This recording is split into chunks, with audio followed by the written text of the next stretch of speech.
Makamu wa pili wa rais wa Zanzibar Balozi Seif Ali Iddi ameonya kwamba serikali kupitia vyombo vya ulinzi haitasita kumchukulia hatua za kisheria mtu au kikundi chochote kitakachohusika na hujuma au kusababisha madhara kwa watu wasio na hatia. Amesema serikali itapambana na tabia iliyoanza kuibuliwa na baadhi ya vikundi kuanza kushambulia watu wakiwa katika harakati zao za kawaida kwa kisingizio cha kutumia mwamvuli wa vuguvugu la kampeni za uchaguzi zinazoendelea nchini. Othman Hamisi na taarifa zaidi.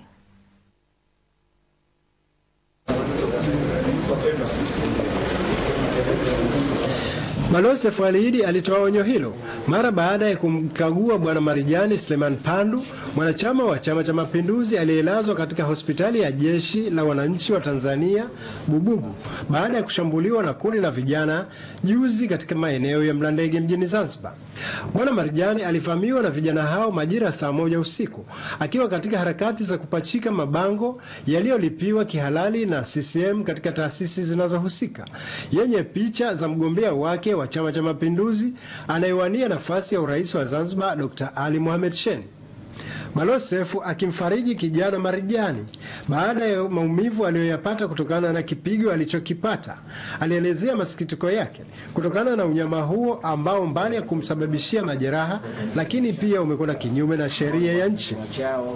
Amesema kitendo hicho kinafaa kulaaniwa kwa nguvu zote na wapenda amani kwa vile kimekiuka maazimio yaliyotiwa saini na kukubalika kwa pamoja na viongozi wa vyama vyote waliosimamisha wagombea wao katika nafasi mbalimbali za uongozi kwenye uchaguzi mkuu unaotarajiwa kufanyika mwezi ujao wa Oktoba.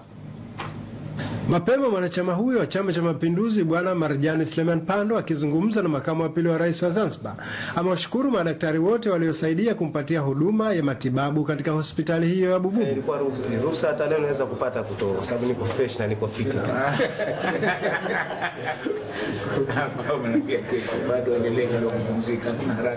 Mwanachama huyo wa CCM Bwana Marijani alimhakikishia Balozi Seif ambaye ni mwenyekiti wa kamati ya taifa ya kampeni ya Chama cha Mapinduzi kwamba hivi sasa yuko vizuri katika kuendelea kukitumikia chama chake. Nikiripoti kutoka Bububu, mimi ni Othman Hamisi, ofisi ya makamu wa pili wa rais wa Zanzibar.